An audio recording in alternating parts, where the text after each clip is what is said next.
Hello and welcome back to Steam with Steve. Today we've got a bit more of a harder Pythagoras application questions. Now these are a little bit trickier. The trick with this though is to make sure that you draw the diagram first and have a bit of a play with it. So let's jump on in. These are the questions. So we've got 7, 8, 9 and then the challenge question number 10 at the end. Rightio, here we go. So this is called Pythagoras Application.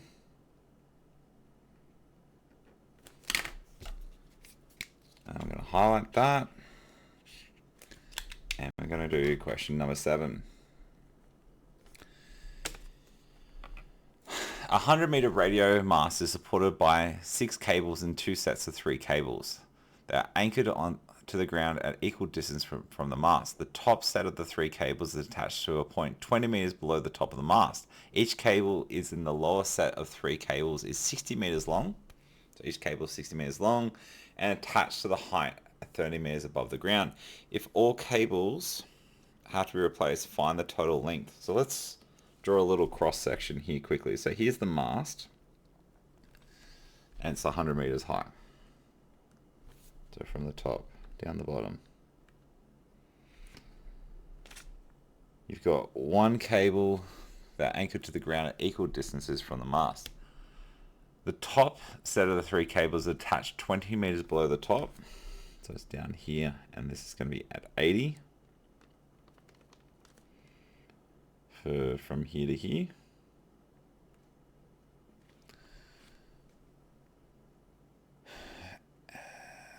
Below the mast, and they're all attached at the same point, are they? They are anchored at the same ground at equal distances from the mast. Yep, so the 6 cables all come to that one point. So there's one there, and then there's another one. Each cable of the lower set of the 3 cables is 60 meters long and attached at a height of 30 meters above the ground. So down here at 30, out it comes, but we actually know that's 60. So we've got the right angle triangle there and attached to the ground at height 30 meters above. If all cables have to be replaced, so this one here is 30. What's the length? So we've got, here's the shorter one. So let's call this the lower one, and then we've got to find the higher one. Okay, so this is a multi-step question. So you have to find this distance down here first, and see how I've drawn this picture and sort of put the pieces together. So I've got 60 for this cable here, and then 30, and then there's 3 lots of this at the end. To find this distance, we should be able to see that it's just straight Pythag. So a squared is equal to h squared minus b squared, which in this case is 60 squared minus 30 squared. And then we grab our calculator. 60 squared minus 30 squared, get 2,700, and then that's just going to equal the square root of that.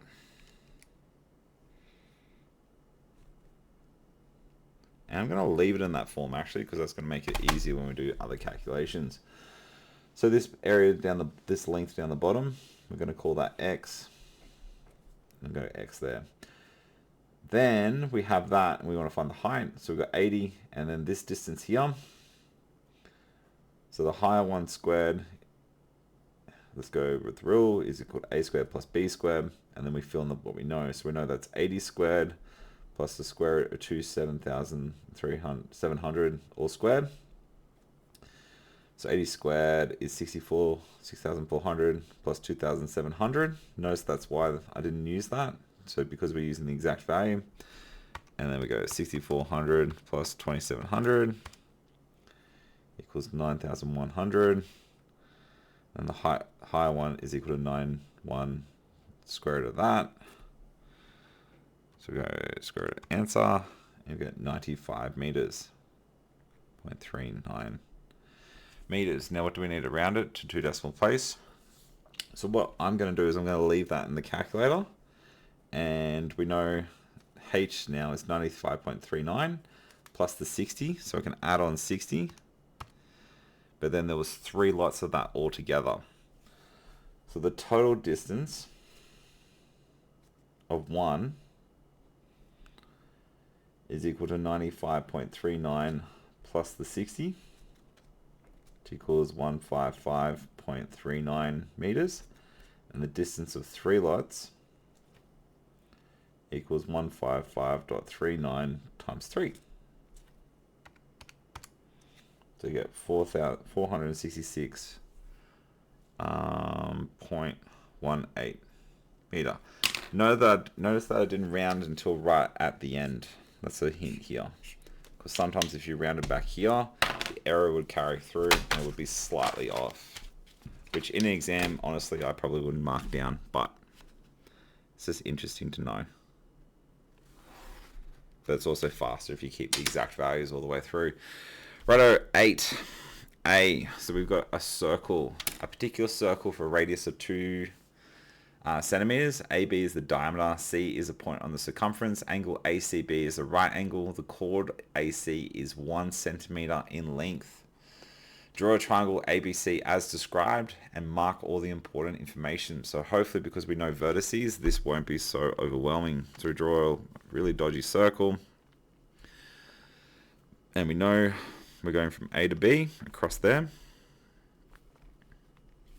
And then we've got a measurement that goes from A to C. That's just a straight line from point A to point C. And because my diagram doesn't look so great, there should be a little gap there. And then we're going all the way back down. Now, this is actually a rule for circle geometry. If you connect any point on a circumference anywhere along here, and you keep it consistent between the points, it actually forms a right angle. That's what it's telling you here. So angle ACB is this angle in here, is a right angle in this triangle, which hopefully you would have picked up just by drawing the triangle out straight. You should see we've got A, C, B. C is in the middle, so that's why that goes there. We know what do we know? AC is 1. We know the diameter. Do we know? The radius is 2, so then the diameter is 4. And they want to find this length of BC. So BC, let's go through the process. We're finding this one, which is a shorter side. So then we're going to go A squared is equal to H squared minus B squared. Fill in the gaps. So we go 4 squared minus 1 squared, which equals 16 minus 1, which equals 1. So A is equal to the square root of, 15. Getting a bit late here. Square root of 15. Type that in a calculator. Root 15. You get 3.87 blah blah blah. So they want the correct 1 decimal place. So that's the same as 3.9 centimeters. Done. And then there's my triangle that I drew. Cool. So that's B. Now, 9. A suspension bridge is built with 2 vertical pylons and 2 straight beams of equal length that are positioned to extend to the top of the pylons to meet at point C in the center of the bridge, as shown in the diagram above. Calculate, what are we doing? Calculate the vertical height of C above the 2 pylons. So we've got the height above from the road to the top is 52, height of the pylons 25, so you just need to subtract those two. And then calculate the distance between the pylons, that is the length of the span of the bridge. So if we look at that diagram, we've got pretty much a little Pythag thing happening. So here's a pylon, same measurement above the road, and then we'll put the road through. And then I have a point C up here, above it. And hopefully by drawing in this, we can see what we're doing. So we need to find that whole height from the top to the bottom of the road. Is that what they're asking? Calculate the vertical height of the point C above the top of the pylon. So we want to actually find this distance, not this distance. Then, because we've got these 2 right angle triangles, we just need to find one of them and then times it by 2 to find that whole length across. Now, do you see by drawing the quick little rough sketch while I'm looking at it, and I even do have the image there, it helps your brain when you're trying to process what needs to be done for the problem solving questions here. So A is pretty easy. We want to find the height, which is just this guy here. And we're going to go height is equal to the 52 minus the 25, which gives us 27 meters. Cool. So hopefully that's made sense with that one. Now we're just going to do B. So the actual distance from here to here, do we have anything else? Two suspension bridge, equal distance, and we know that's 65 though as well, sorry. So we know that's 65, we know that distance there is 27, we can now work that out there, so this is the leg that we don't know. So we're going to use a squared equals h squared minus b squared. So we're going to go 65 squared minus the 27 squared.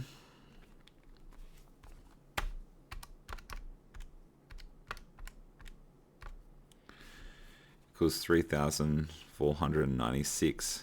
Then a is equal to the square root of 3496. And we get 59.12. Then the total distance along the bottom there is equal to 59.12 times 2. Notice that I leave this in the calculator. So by doing that, it helps with a lot of the rounding errors. So then that equals 118.25, blah, blah, blah. And we want it to one decimal place, so that needs to be rounded up. So that's 118.3. And that was measured in meters.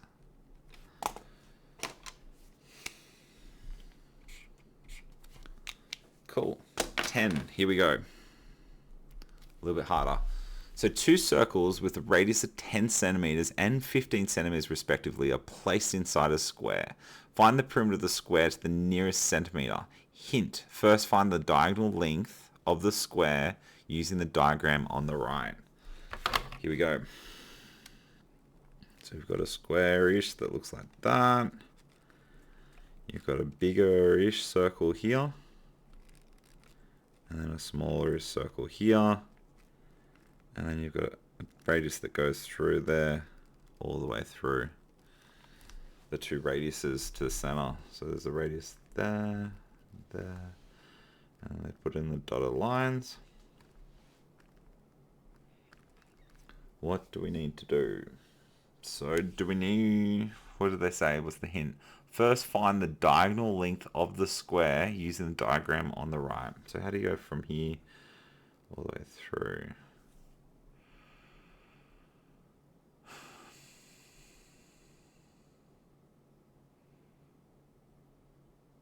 Okay, cool. So we've got that distance there, which is the same as that radius there, which is then the same as that. But then we don't have this distance. So to find that, we need to use Pythag with this distance and this distance. And then to find this distance, same thing with this distance and this distance. These two last bits is just that radius plus that radius. So let's do the big circle first.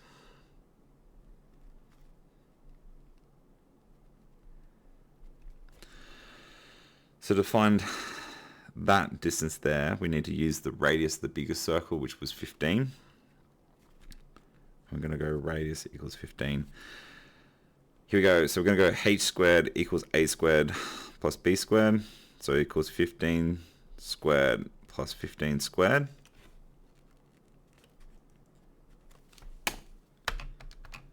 Plus 15 squared equals 450. H equals the square root of 450. And we get 21.21320. I always just do more. Right. So that's that distance. So we got that bit done. We then want to work out this distance. So we'll go small circle, where the radius equals 10. Actually, I'm going to go up here.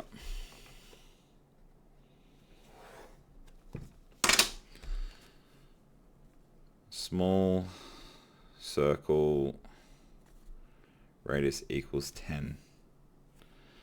So we'll go h squared equals a squared plus b squared. And then we fill in the blanks.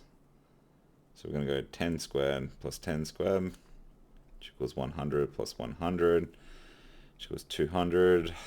h equals the square root of 200, which then equals, let's look, square root of 200.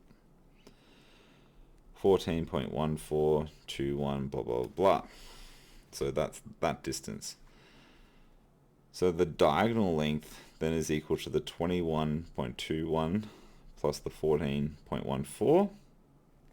But then also add on 115 plus the 10. So plus the 15 plus the 10 plus the 21.213.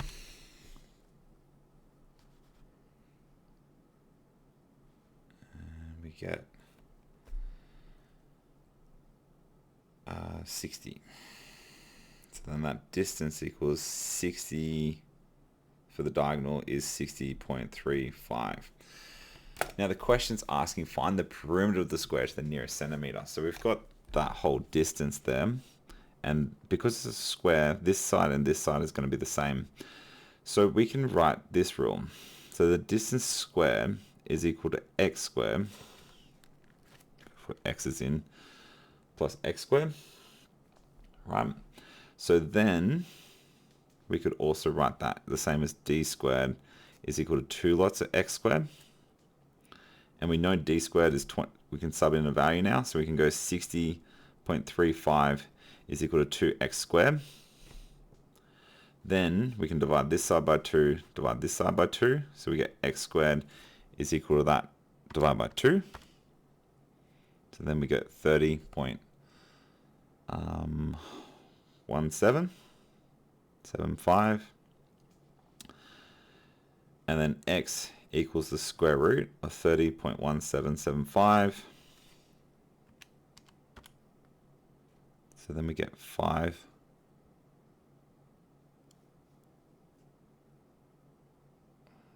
What have I done?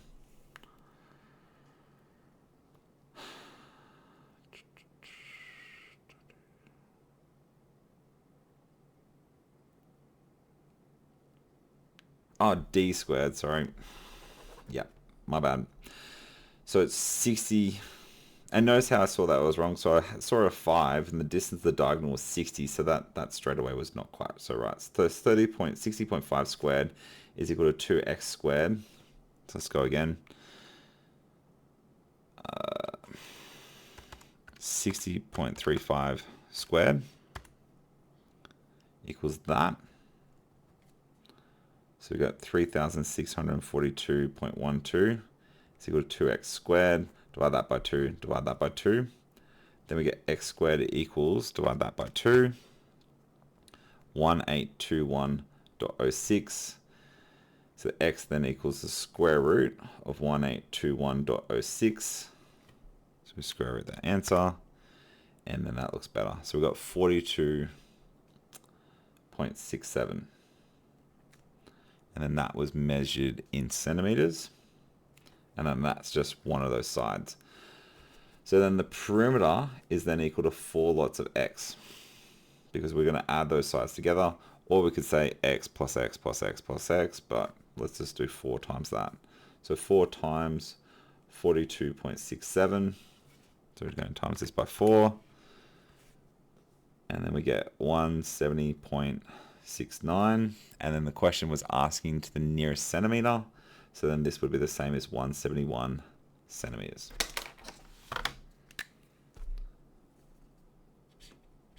Now if you get an error like that, just to make it really clear that's not what you wanted, I always love a good old ruler rub out. So we'll go like that. But whiting out in an exam is probably a bad life choice, because there might be something in there that you're teaching you might need later down the track. Cool. So hopefully that's giving you some insight with the problem solving. That number 10 was a little bit of a doozy, but that's why it's a challenge problem. You should be able to think like that. Like, how can you break down that problem? Like I said, drawing out the image helped me getting my head around how that looks, and you can start seeing how my brain processes that. And that question is a challenge question. So not everyone should be able to punch that out straight away. But now that you've seen it, that's now in your tool bag. So when you see a question that's very similar to that, it should be a little bit easier to have a go at. So that's it for me. Hope you've enjoyed. Thanks again. If you did like the video, give it a like and subscribe, as it does help with that YouTube algorithm. Thanks again. See you next time on Steam It with Steve. Adios.